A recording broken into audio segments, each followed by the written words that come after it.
What is school for?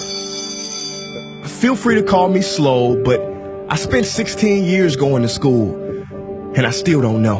When I finished, I didn't know how to do my own taxes, purchase a home, or apply for a loan. I didn't know a thing about investments, building credit, or getting a job.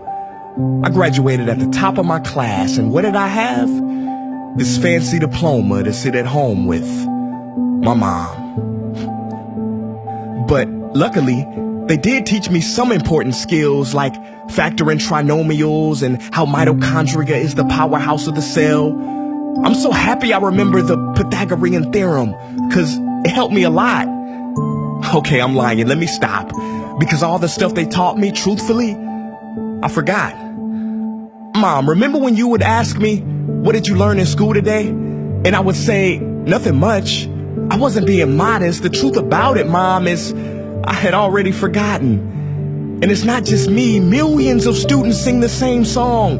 How many of you guys avoid eye contact with the teacher to try not to get caught upon? Afraid to raise your hand for fear of being wrong, which proves that school isn't an environment for learning or building up the intellect. It's just a game you play for grades and how many A's you can collect. But I guess what do you expect when the most commonly asked question in class is this gonna be on the test? Is this gonna be on the test? See, if school put learning instead of testing and memorizing as the top standard, then the letter F would not stand for failure. It would stand for find another answer. And if school was really interested in our personal and academic success, students would wake up later, have more freedom and homework, a lot less. And that's not my opinion. This conclusion has been scientifically tested and proven. And any teacher that doesn't believe me, feel free to check my works cited page to inspect. Oh, and I did it in MLA format because I know that's all you will accept. See, students would get more benefit from an extra hour of sleep than putting them through the torture of an extra essay, reading 150 pages, doing problems 1 through 60 on the worksheet, and having 3 projects due by the end of the week. Not only is it pointless pain, but it's also dim-witted, because we get so much work, but they don't teach the time management skills to deal with it. See, in school, we are controlled by bells. We have to learn in rooms with the feng shui of a prison cell. We have to ask permission to relieve bodily functions, but not before the teacher asks a million questions like, why didn't you go before class? I'm sorry, my bladder is kind of on its own schedule and it's not always timely. See, teachers always say, use your time wisely. But that never made sense to me. Because these 6 cruel hours of our lives we call school might literally be the worst use of time management ever in history. Think about it. The traditional teaching method is foolish. No, it's useless, multiplied by the square root of stupid. What they do is they cram information in your head, force feeding you, and then you throw it up on the test. That's not education. That's bulimia. And the more bulimic you are, the better you will do on their assessments. So it's no wonder why so many students graduate mentally and emotionally anorexic. See, school teaches you how to memorize dots. True education should teach you how to connect them. True education teaches you how to catch a fish. School teaches you, yeah, you caught the fish, but you didn't show your work, so it doesn't count. Throw it back. I'm just asking, what is school for? It's not education. That's just not true. If you still think that, you might be sniffing glue. See, the word education comes from the Latin root educe, meaning bring out, i.e. bring the gifts out of a person and make them viable. But school doesn't bring out much. It just stuffs more facts inside of you. Now, some of that stuff is justifiable. We need reading, writing, and some arithmetic. That's fair.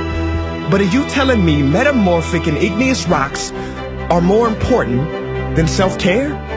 If suicide is the 3rd leading cause of death of ages 10 to 24, and Harvard studies suggest the biggest predictor for success is self-control and emotional health, then why the heck aren't we taught how to handle stress, bullies, or rejection? How about anxiety or depression? You know, skills we need for our entire lives. Bro, I don't even know how to cook. I'm honestly surprised I'm still alive. But hey, at least I can name all the battles that happened in the Civil War. Seriously, what is school for? Some say you need it to be successful, and that's something we do not doubt. But do you own a MacBook or iPhone? Did you know they both were created by a dropout? Are you watching this video on Facebook or YouTube? Doesn't matter which you choose. They both were created by dropouts. Ever use Snapchat, WhatsApp, shopped at Whole Foods? Well, thank a dropout. Does your home furniture come from IKEA? Okay, don't get the wrong idea. He was not a dropout. Don't be a fool. I mean, how could he drop out? Ingvar Kamprad, founder of IKEA, never even went to school. I know what you're thinking. He's just picking and choosing. There's millions who didn't go to school that aren't successful. Who is he fooling? And you're right. But open your history books and start perusing. You'll find the very people we idolize in school never really had formal and/or secondary schooling. I'm talking George Washington, Abe Lincoln. America's best presidents had zero school between them. Ben Franklin, Thomas Edison, shall I proceed? Ernest Hemingway, Mark Twain, Teddy Roosevelt, Margaret Mead. Now please, I'm not saying drop out, because some schools are great and many teachers are rare treasures.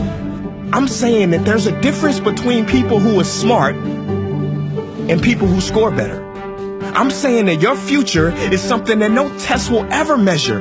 Even if that test begins in 3 letters like SAT, ACT, it's BS if they say those determine your LIFE. No, your destiny is in your hands. You must shape it to be great. So don't expect school to open doors, because it's more likely to slam them in your face. Sometimes I wonder about all the dreams lost in school and how much potential goes to waste. If it wasn't for music and YouTube, then I would have been just another lost case. Everybody watching this, please, close your eyes. Imagine a child sitting in the back of some teacher's class in some town. He never raises his hand, he fails most of his classes, but inside of him, there is a passion. And if nurtured and brought out, will lead him to discover the cure for cancer. But you see, I'm afraid that child's gift will never come out. He will never win the Nobel Prize award because in class he was ignored and his worth was judged only by his scores. So teachers, principals, parents, advisors, and students, I ask one more time, what is school for?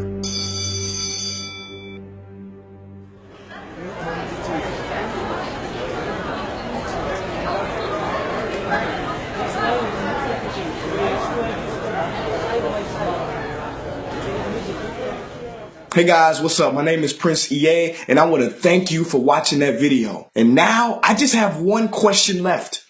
What is school for? Don't you think it's time that we answer this question together? If you are a teacher, a parent, or a student, I urge you to check out the Innovation Playlist. What is the playlist? It is a program that any school can try for free. It's based on the best practices from educators around the world, and through its small steps, it can lead to big changes in your school. Go to innovationplaylist.org to learn more. Peace.